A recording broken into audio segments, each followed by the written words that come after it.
543 सीटों पर अकेले दहाड़ते हैं और न्याय और हक अधिकार की बात करते हैं, हम सबों के लिए लड़ाई लड़ते हैं। उसी तरह से आजाद समाज पार्टी के बड़े भाई राम जन्म राम जी को कुटुंबा विधानसभा से विधायक बनाकर भारी मतों से चुनाव में जिताकर दिखाइए। उसी तरह से जाकर विधानसभा में 243 सीटों पर भारी पड़ेंगे। जो दशा और दुर्दशा कुटुंबा विधानसभा के है, आप सब नौजवान बड़े बुजुर्ग साथियों देख रहे होंगे। सड़क की बात हो, स्वास्थ्य की बात हो, या रोजगार की बात हो, या बेटी बहन का आबरू की बात हो, कहीं न कहीं हम सबों पे जात के नाम पर, जमात के नाम पर, अपने के नाम पर ठगा जा रहा है, बहलाया जा रहा है और हम लोग को हर अधिकार से वंचित किया जा रहा है। साथियों अब देर नहीं, अब हम लोग कमर कस चुके हैं। इस बार आजाद समाज पार्टी भीम आर्मी कुटुंबा से चुनाव लड़ने का निर्णय ले लिए। आप लोग भारी से भारी मतों से विजय बनाकर राम जन्म भैया को विधायक बनाए। धन्यवाद। और अगले वक्ता के रूप में हम सबों के बड़े गार्जियन, बहुजन समाज के लड़ाई लड़ने वाले, क्रांति के नाम से जाने जाने वाले भीम आर्मी के जिलाध्यक्ष बड़े भाई करण पासवान जी आएंगे, अपनी बातों को रखेंगे। बहुत बहुत धन्यवाद। सबसे पहले कुटुंबा विधानसभा की धरती पे पटना से चलकर आए लाखों करोड़ों बहुजनों के मान सम्मान स्वाभिमान की सबसे बड़े रक्षक आजाद समाज पार्टी के इस प्रदेश के मुखिया बड़े भाई माननीय जौहर आजाद साहब जी का मैं कुटुंबा के धरती से इनको स्वागत अभिनंदन करता हूं। साथियों, आज इनके साथ चलकर आए पार्टी के तमाम पदाधिकारी और हमारे आजाद समाज पार्टी के सम्मानित जिला अध्यक्ष और कुटुंबा विधानसभा के भावी विधायक प्रत्याशी बड़े भाई राम जन्म राम जी एवं इस कार्यक्रम में उपस्थित कुटुंबा विधानसभा के कोने कोने से चलकर आए तमाम नौजवान साथी भीम आर्मी और आजाद समाज पार्टी के सभी कार्यकर्ता, सभी पदाधिकारियों को मैं क्रांतिकारी नीला सलाम से स्वागत अभिनंदन करता हूँ। साथियों, जैसा कि आप सभी को पता है कि बड़े भाई चंद्रशेखर आजाद जी के निर्देश पे जौहर आजाद साहब की अगुवाई में कुटुंबा विधानसभा से बड़े भाई राम जन्म राम जी को यहाँ के विधायक प्रत्याशी बनाकर भेजा गया है। साथियों, तो हम निरंतर जैसे पूरे देश में अगर कहीं भी किसी प्रकार के दलितों पे, छात्रों पे, नौजवानों पे, अल्पसंख्यकों पे, बहुजनों पे अगर किसी प्रकार के अगर जुल्म अत्याचार होता है, तो जिस प्रकार से पूरे देश में चंद्रशेखर आजाद जी लड़ाई लड़ने का काम करते हैं, लोगों को हक अधिकार दिलाने का काम करते हैं, ठीक उसी प्रकार इन पे भरोसा जता के इनको भी कुटुंबा विधानसभा को उम्मीदवार घोषित किया गया है। साथियों, जैसा कि मैं आप सबों को बता दूं कि आए दिन पूरे ही देश नहीं, बिहार और औरंगाबाद में आए दिन दलितों पे, छात्रों पे, नौजवानों पे जुल्म अत्याचार बढ़ रहा है। चाहे वो माली की घटना हो, चाहे रंजीत पासवान की जम्मू की घटना हो, या कोमल पासवान की घटना हो, या थूक चटाने वाला कुटुंबा विधानसभा के सिंघना की घटना हो, ऐसे अनगिनत घटना। या कुछ दिन पहले एक घटना घटी थी, हमारे एक भाई धर्मेंद्र राम को जेल में उनका मार मार के निर्मम तरीका से उनका हत्या कर दिया गया। कुछ दिन पहले वही गौरी पासवान जो पीजी की छात्रा थी, वो एग्जाम देकर जब अपने घर पे जा रही थी तो घर से महज 500 मीटर की दूरी पे उसको निर्मम तरीके से उसको हत्या कर दिया। साथियों, अभी ऐसे बहुत ऐसे मामले हैं जो दलितों पे, छात्रों पे, नौजवानों पे, बहुजनों पे यहाँ घटित हो रही है। लेकिन यहाँ जितना दोषी ये केंद्र सरकार है, जितना दोषी आरएसएस और बीजेपी की सरकार है, उससे कहीं ज्यादा दोषी यहाँ इंडिया गठबंधन की सरकार है। साथियों, क्योंकि यहाँ पे 6 विधायक इंडिया गठबंधन के हैं, दोनों सांसद इंडिया गठबंधन के हैं, लेकिन उसके बावजूद भी छात्रों पे, दलित पे, नौजवानों पे जुर्म अत्याचार खत्म होने का नाम नहीं ले रहा है। साथियों, तो क्या आप लोग ये चाहते हैं कि आज गौरी पासवान का हत्या हुआ, धर्मेंद्र राम को मारा गया, तो क्या आप चाहते हैं कि अगला नंबर करण पासवान का हो, अगला नंबर आपके बेटे बहन का हो? अगर आप ऐसा नहीं चाहते हैं तो आप आइए भीम आर्मी और आजाद समाज पार्टी को मजबूत कीजिए और बड़े भाई राम जन्म राम जी को विधानसभा में भेजने का काम करिए, ताकि आपका मान सम्मान हक अधिकार सुरक्षित हो सके। साथियों, आखिर कब तक हम अपने बारी का इंतजार करते रहेंगे? आए दिन कोई ना कोई घटना, कोई ना कोई जुर्म अत्याचार होता है। जैसा कि केंद्र सरकार हमारे एक को खत्म करने के काम कर रहा था, तो हम लोगों ने 2 महीना पहले चंद्रशेखर आजाद जी के निर्देश पे, जौहर आजाद साहब के निर्देश पे हम लोगों ने औरंगाबाद को चक्का जाम करने का काम किया। जब 18 फरवरी को 2018 में जब आंदोलन हुआ था, जब ये एक खत्म किया जा रहा था, जब संविधान को खत्म किया जा रहा था, तो हम लोगों ने पूरे भारत को चक्का जाम करने का काम किया साथियों। तो मैं आप सबों से ये आशा और उम्मीद करता हूं कि आप सभी लोग, जब आपके बुरे वक्त में, जब आपके ऊपर जाति उन्माद होता है, जब आपके ऊपर पुलिस बर्बरता होती है या किसी पर अगर जुल्म अत्याचार होता है, तो आप दिल पे हाथ रख के बताइए कि आपके ऊपर जब जुल्म अत्याचार होता है तो सबसे पहले करण पासवान या भीम आर्मी के सिपाही आता है कि नहीं आता है साथियों। पूरे मैं जेल का बात बता रहा हूँ। तो किसी प्रकार अगर आप चाहते हैं कि जुर्म अत्याचार आपके ऊपर, हमारे समाज के ऊपर अगर ना हो, तो चंद्रशेखर आजाद जी के हाथों का मजबूत कीजिए, जौहर आजाद साहब के हाथों का मजबूत कीजिए, अमर ज्योति जी के हाथों का मजबूत कीजिए। और मैं आपसे वादा करता हूं कि अगर जिस दिन जितने सैकड़ों हजारों की संख्या में हमारे बहुजन समाज के योद्धा जो यहाँ पे बिना भाव के भी यहाँ पे आए हैं, लहलहाती धूप में वहां से चलकर मेरे साथ साइकिल चला के मोटरसाइकिल से यहाँ पे जो आए हैं, मैं जान रहा हूँ कि आप लोगों में प्रतिभा है, क्योंकि बहुजन समाज के लोगों में प्रतिभा की कमी नहीं होती है साथियों। और जो लोग ठान लेते हैं उनका कभी हार नहीं होता।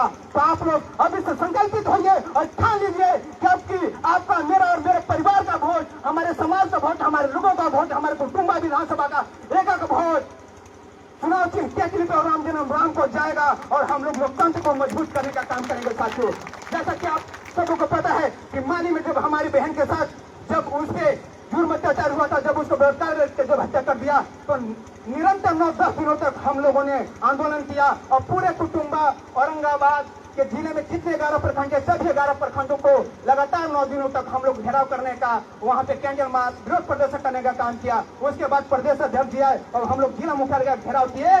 उसके बाद एक आरोपी जेल में गया, लेकिन एक बात दुख के साथ कहना पड़ रहा है कि उसका एक आरोपी आज भी खुला घूम रहा है। लेकिन उससे भी बड़ा दुख की बात है कि 6 विधानसभा में, कुटुंबा विधानसभा में अपने ही परिवार से एक विधायक राजेश राम जी हैं, लेकिन आप पता कीजिए कि पीड़ित परिवार से उन्होंने मिलना भी मुसाविर नहीं समझा, मिलना भी अच्छा नहीं समझा। आप सोचिए कि क्या हम लोग जाति और धर्म और समाज के नाम पे वोट देते हैं, दारू मुर्गा रुपया पैसा के नाम पे वोट देते हैं, लेकिन जब आपके बहन बेटियों के साथ जुर्म अत्याचार होता है, जब संविधान खत्म करने की बात की जाती है, जब आपके ऊपर पुलिस का जुर्म होता है, तो कोई आपको बचाने नहीं आता। आप हम जाति के नाम पे हम लोग वोट देते हैं, लेकिन अब संकल्पित होकर यहाँ से जाइए कि इस बार हम लोग टिकेंगे नहीं है। बहुजन समाज का एक वोट चुनाव चिन्ह केतली को जाएगा साथियों, तब जाकर हमारा मान सम्मान हक अधिकार बच पाएगा। जैसा कि बाबा साहब ने कहा था कि बेटी और वोट बेचने का चीज नहीं है। जैसे हम लोग अपने औकात अनुसार, अपनी हैसियत अनुसार अपने बेटी या बहन को जिम्मेवार व्यक्ति के हाथ में सौंप देते हैं, तो उसी प्रकार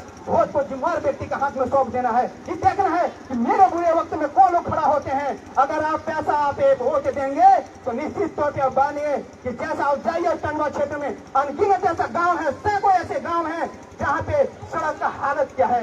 यहाँ कुटुंबा रेफरल अस्पताल में अगर आपको हाथ छिला भी जाए, आप जाएंगे यहाँ तक डॉक्टर आपको रेफर लिख देते हैं। क्या राजेश राम जी को नहीं चाहिए कि कुटुंबा रेफरल अस्पताल का दुर्दशा ठीक करे, यहाँ अच्छा शिक्षा नीति बहाल हो? लेकिन हर चीज के जो हमारे विधायक अपने ही परिवार से हैं, लेकिन हर चीजों में उन्होंने फेलवर साबित होने का काम किया। आप सभी लोग को पता है कि आपके ऊपर कोई जुर्म अत्याचार होता है तो उन्होंने कभी भी आवाज उठाने का काम नहीं किया साथियों। तो मैं विशेष नहीं बोलूंगा, क्योंकि प्रदेश से चलकर आए हैं हमारे प्रदेश के मुखिया, प्रदेश अध्यक्ष माननीय जौहर आजाद साहब। मैं अपना विशेष समय इनको दूंगा, लेकिन मैं लास्ट में मैं अपनी बात को खत्म करने से पहले मैं आप सभी से, जैसा आप लोगों ने दृढ़ संकल्प होकर आप लोग एकजुटता का भाव लेकर आज आप लोगों ने आया, मैं इतना उम्मीद भी नहीं किया था, लेकिन आप लोगों ने इतना हुजूम लेके आया और इस कार्यक्रम के इतिहास को सफल बनाने का काम किया। इसके लिए मैं आप तमाम साथियों को धन्यवाद देता हूँ, आप सबों के प्रति आभार प्रकट करता हूँ। भाई आज से लग जाना है, अब समय बहुत कम है, आज से लग जाना है अपने क्षेत्रों में और लोगों को बताना है कि चुनाव चिन्ह केतली पे निशान दबाकर चंद्रशेखर आजाद के हाथों को मजबूत करना है, जौहर आजाद साहब के हाथों को मजबूत करना है, भाई राम जन्म राम जी के हाथों को मजबूत करना है, तब जाकर हमारा मान सम्मान स्वाभिमान और संविधान सुरक्षित रह पाएगा साथियों। इतना ही कह के मैं अपनी बात को समाप्त करता हूँ। आप लोगों ने मुझे सुना, इसके लिए बहुत बहुत धन्यवाद।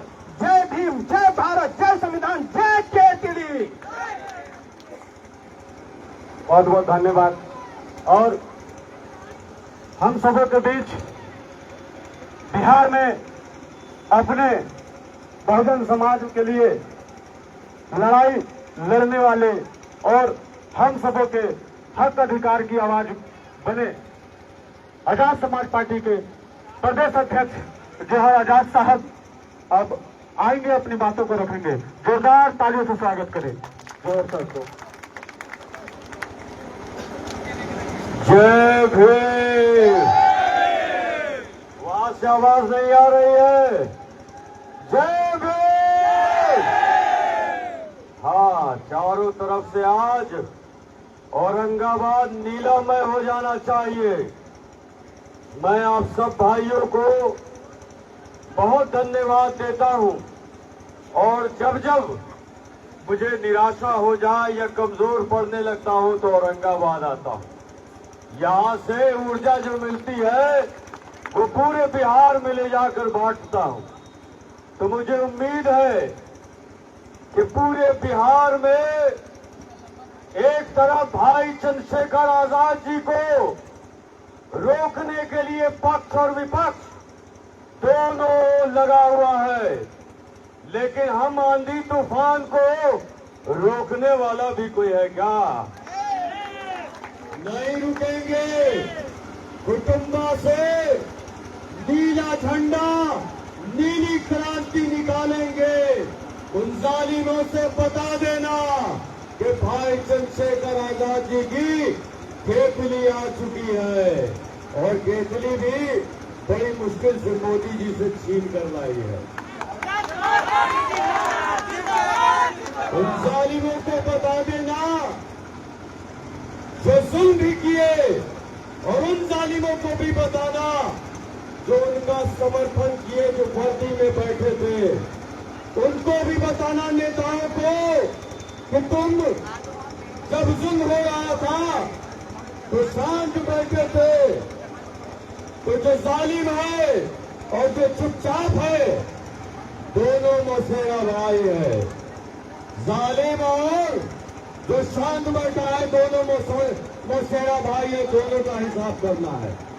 बता देना है कि भाई चंद्रशेखर जी के अगुवाई में औरंगाबाद के कुटुंबा में बहुजन समाज को एक एक घर में जाकर बताना कि अगर संविधान को बचाना है, अगर जालिमों से हिसाब करना है, अगर युवाओं के रोजगार दिलाना है, अगर SC/ST कानून को मजबूत बनाना है, अगर ये अधिकारियों को आपका नौकर बनाना है, तो भाई चंद्रशेखर आजाद के चुनाव चिन्ह केतली को जिताना होगा, केतली को बनाना होगा।